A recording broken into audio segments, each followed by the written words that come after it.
তারাকে বরণ করে নেবে প্রিয়াঙ্কা খাতুন। তাই প্রিয়াঙ্কাকে বলবো তুমি আমাদের খেলার মাঠে প্রবেশ করো।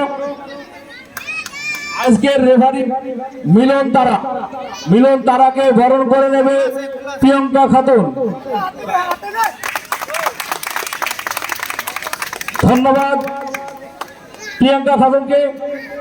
এবারে এমডি শিফান মীর, এই এমডি শিফান মীরকে বরণ করে নেবে সেলিম মন্ডল।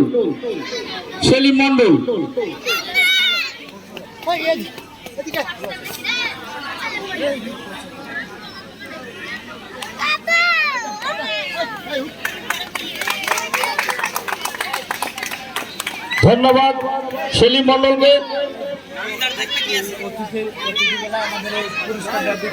এবারে বলবো আমাদের পূর্বে যে খেলাটা হয়ে গিয়েছে সেই খেলার জয়ী এবং বিজয়ী দুটো টিমকে পুরস্কার